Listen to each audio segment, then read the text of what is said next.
एक महिला जो देखने में बेहद खूबसूरत होती है, वो अपनी सास को लेकर के एक अस्पताल में दवा लेने के लिए जाया करती है। और वो जब भी दवा लेने के लिए जाती है, जिस समय पर वो पहुंचती है, तब तक वहां पे जो नंबर होते हैं, बहुत अधिक नंबर लिख जाते हैं। और इस वजह से वो महिला अपनी सास को लेकर के उस अस्पताल में दिन भर बैठती है, तब कहीं जाकर के उसके शाम के वक्त नंबर आता है। जब जब वो महिला उस अस्पताल में दवा लेने के लिए जाती है, तब तक उस महिला को वहां पर शाम तक बैठ करके इंतजार करना पड़ता है। वहां पर जो एक कंपाउंडर होता है, जो उस नंबर को लिखा करता है, वो जब उस महिला को देखता है, जब उस महिला को हरदम ये देखता है, तो देख करके उस महिला की खूबसूरती को देख करके उस महिला की ओर वो आकर्षित होने लगता है। एक दिन जब वो महिला वहां पर दवा लेने के लिए अपनी सास को लेकर के दवा लेने के लिए पहुंचती है, कंपाउंडर जैसे उस महिला को देखता है, उस महिला को देख करके वो जो उस महिला का नंबर होता है, वो अपने आप उस महिला का नंबर पहले ही ऐड कर देता है। महिला पहुंचती है और पहुंचने के बाद में तुरंत उसे वहां पर बैठना नहीं पड़ता, रुकना नहीं पड़ता, बल्कि उसे तुरंत उसका नंबर आ जाता है और उसको दवा मिल जाती है। तभी जब वो महिला उस व्यक्ति से मिलती है, उस कंपाउंडर से मिलती है और उससे बातचीत करती है, उससे पूछती है, तो वो कहता है कि आपको मैं अक्सर देखता हूं कि आप दिन भर बैठती हैं और परेशान होती हैं, जिसकी वजह से आपको भी परेशान होना पड़ता है और आपकी जो बूढ़ी सास है उनको भी परेशान होना पड़ता है। इस वजह से मुझसे जो हो सकता था, मैंने आपका नंबर पहले डाल दिया, और जिससे कि आपका जो नंबर है वो जल्दी आ जाए। ये सुन करके वो महिला खुश हो जाती है और फिर इस तरीके से उस महिला और उस कंपाउंडर के बीच में बातें होने लगती हैं।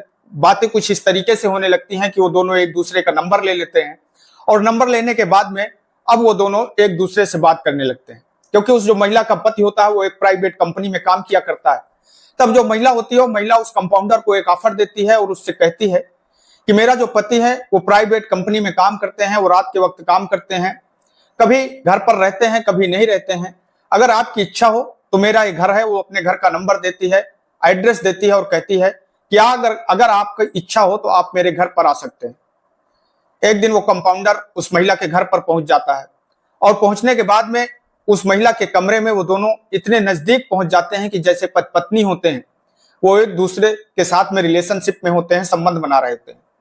तभी जो उनकी आवाजें होती हैं, आवाजें उस कमरे से बाहर जा रही होती हैं। उस महिला की जो बूढ़ी सास होती है, वो जब उन आवाजों को सुनती है तो उससे ऐसा लगता है कि उसकी जो बहू है, उसके कमरे में उसके बहू के अलावा कोई और है। और फिर वहां पर जाती है और जा करके जब देखती है उस कंपाउंडर को अपनी बहू के साथ में देखती है, तो देख करके उसका जो गुस्सा होता है, गुस्सा बढ़ जाता है। मगर फिर वो जो महिला होती है, वो कंपाउंडर होता है, वो उस बूढ़ी औरत के साथ में कुछ इस तरीके का काम करते हैं जिसे सुन करके शायद आप लोगों को यकीन नहीं होगा। आप लोग भी सोचने पर मजबूर हो जाएंगे कि इस दुनिया में किस किस प्रवृत्ति के लोग रहते हैं। तो आदाब, नमस्कार, सत श्री अकाल, मैं सागर पटेल। दरअसल दोस्तों, आज की ये जो घटना है, आज की ये जो कहानी है गुजरात के अहमदाबाद जिला की, और उसी अहमदाबाद जिले के अंतर्गत एक थाना पड़ता है गौड़। 3 जून 2017 की शाम करीब 7-8 बजे का वक्त होता है। तभी एक मकान की बेल बजती है। बेल एक बार बजती है, 2 बार बजती है, 3 बार बजती है। तभी अंदर से एक आवाज आती है और वो महिला कहती है कि रुकिए, मैं आ रही हूं, मैं दरवाजा खोल रही हूं, आप शायद आज जल्दी आ गए हो। वो व्यक्ति उस दरवाजे के पास में कुछ देर खड़ा रहता है। वो महिला आती है जो कि किचन में कुछ बना रही थी, खाना बना रही थी। वो महिला किचन से उठती है और आती है, दरवाजा खोलती है। जैसे ही दरवाजा खोलती है तो देखती है कि एक व्यक्ति जो उसके घर के सामने खड़ा हुआ है, उसके दरवाजे के सामने खड़ा हुआ है, उसके कंधे पर एक झोला है। तभी वो कहती है कि आप यहां पर क्या लेने आए हो। वो व्यक्ति दरवाजे से अंदर जाता है और अपने झोले के अंदर से कुल्हाड़ी निकालता है, और उस कुल्हाड़ी का जो लोहे वाला हिस्सा होता है उसको अपने हाथ में पकड़ता है, और पकड़ करके उस महिला के सर पर डंडे की तरफ से वार कर देता है।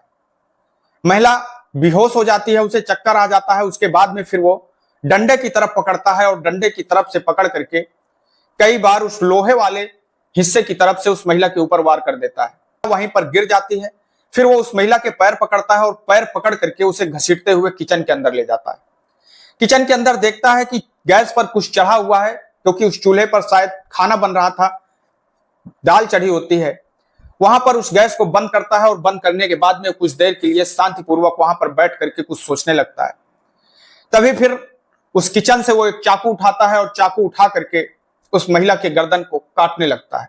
तब तक काटता है जब तक उस महिला की गर्दन बिल्कुल से कटने वाली होती है। उसके बाद में वो एक साड़ी निकालता है, साड़ी निकाल करके उसे जमीन में बिछाता है और बिछा करके उस महिला के बदन को उस साड़ी पर रखता है और उसे बांधने की कोशिश करता है, उसे गठरी बनाने की कोशिश करता है। पर वो महिला की जो लाश होती है उसकी गठरी इतनी आसानी से बन नहीं रही होती।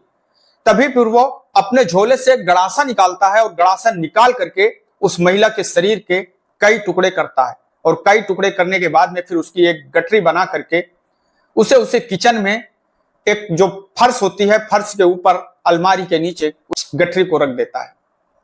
रखने के बाद में वो देखता है कि जो किचन में बहुत सारा ब्लड पड़ा होता है, उस ब्लड को साफ करता है। उसके बाद में वो जाता है जहां पर उसने दरवाजे के पास में महिला के ऊपर वार किए थे, वहां पर काफी ब्लड होता है, उस ब्लड को भी साफ करता है। और फिर उसकी नजर पड़ती है कि दीवार पर भी ब्लड लगा हुआ है, क्योंकि उसने कुल्हाड़ी से वार किया था। उस महिला के जो खून के छींटे थे दीवार पर भी गए थे, उसको भी वो साफ करता है। और साफ करने के बाद में उसे ऐसा लगता है कि अब शायद उसने सब कुछ साफ कर दिया है, वो थोड़ा सा आराम करना चाहता है। तभी एक बार फिर उस मकान की बेल बजती है। बेल एक बार बजती है, दो बार बजती है। जैसे ही तिबारा बेल बजती है, रात के करीब 10 बजे का वक्त होता है, वो व्यक्ति जाता है, दरवाजा खोलता है। अब दरवाजा खोलता है तो वो व्यक्ति उससे कहता है कि आप यहां पर क्या कर रहे हो? तभी वो कहता है कि बस मैं ऐसे ही आया था। उन दोनों के बीच में कुछ बातें होती हैं और फिर वो कहता है कि मेरी माँ कहाँ है, आखिरकार मेरी माँ कहाँ है? दरअसल दोस्तों, जो बूढ़ी औरत होती है उसका नाम होता है कंचन मोदी, जिसकी उम्र होती है लगभग 55 वर्ष के आसपास। वो कहता है मेरी माँ कहाँ है, क्योंकि वो उस महिला का बेटा होता है जिसका नाम होता है विपुल मोदी। वो पूछता है कि मेरी माँ कहाँ है, तो व्यक्ति कहता है कि जो तुम्हारी माँ है वो किचन में खाना बना रही है, आप जा सकते हो, किचन में जा करके अपनी माँ से मिल सकते हो, बातें कर सकते हो। अब वो सीधे किचन में जाता है, पर जैसे ही किचन में जाता है वो व्यक्ति पीछे से उसी कुल्हाड़ी से उस व्यक्ति के ऊपर भी वार कर देता है। उसकी भी मौके पर मौत हो जाती है और उसके बाद भी वो उसके शरीर के टुकड़े करता है और टुकड़े करने के बाद में उसकी भी एक गठरी बनाता है और गठरी बना करके उसे भी उसी माँ की बगल में रख देता है।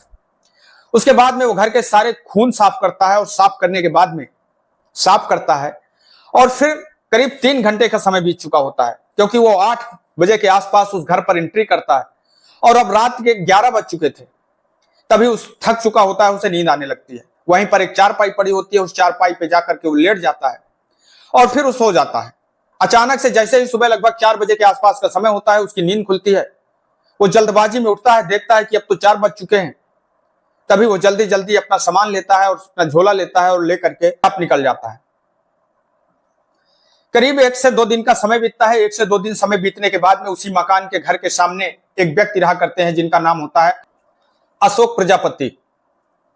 अब अशोक प्रजापति देखते हैं कि इस घर पे जो सदस्य रहते थे वो लोग कई दिन से दिखाई नहीं देते हैं, उनका कुछ अता पता नहीं है और उस घर से थोड़ा सा स्मेल भी आने लगती है।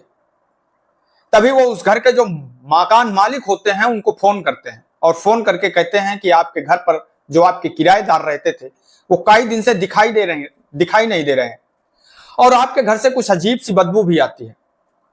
अब वो जो मकान मालिक होते हैं वो तुरंत वहां पर मौके पर आते हैं।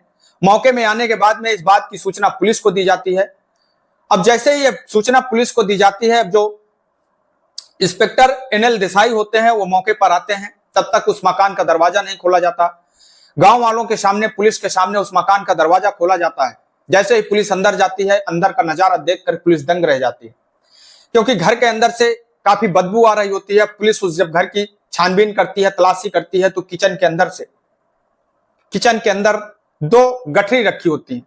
उन गठरियों पर जैसे ही नजर पड़ती है, अब नजर पड़ने के बाद में पुलिस जब उन गठरियों को देखती है तो देखती है कि वहां पर 2 लोगों के शव होते हैं। अब पुलिस मकान मालिक से पूछती है कि आखिरकार इस घर में कौन रहता था।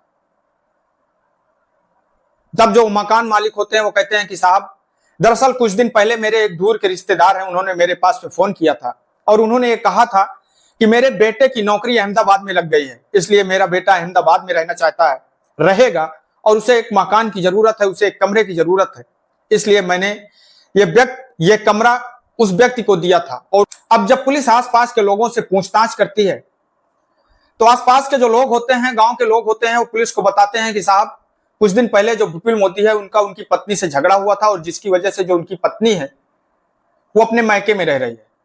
अब पुलिस उसकी पत्नी सुजाता के पास में पहुंचती है और उससे पूछताछ करती है तो वो पहले तो पुलिस को गुमराह करने की कोशिश करती है, पर उसके बाद में जब पुलिस उससे सख्ती से पूछताछ करती है तो वो पुलिस को एक कहानी सुनाती है, और जैसे ही पुलिस को उस कहानी के विषय में मालूम पड़ता है, पुलिस के भी रोंगटे खड़े हो जाते हैं।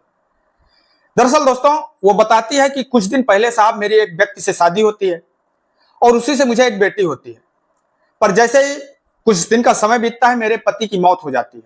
उसके बाद में मेरी शादी अब दूसरी जगह हो नहीं रही थी क्योंकि मेरी एक बेटी थी, पर उधर जो विपुल था उसकी भी शादी दूसरी जगह नहीं हो रही थी, और तभी इन दोनों का संपर्क होता है, फिर उन दोनों की रिश्ते की बात होती है और फिर उन दोनों की शादी हो जाती है। जैसे ही शादी का कुछ दिन का समय बीतता है तभी जो विपुल होता है उसकी अहमदाबाद में एक प्राइवेट कंपनी में नौकरी लग जाती है। तब वो अपनी मां कंचन मोदी, जिनकी उम्र 55 वर्ष के आसपास होती है, और अपनी पत्नी सुजाता जिसकी उम्र 34 वर्ष के आसपास होती है, और सुशील मोदी जिसकी उम्र 36 वर्ष के आसपास होती है, और उनकी एक बेटी होती है, वो चारों लोग अहमदाबाद में आकर के किराए के मकान में रहने लगते हैं। पर विपुल जो नौकरी किया करता है अपनी जॉब पर चला जाता है।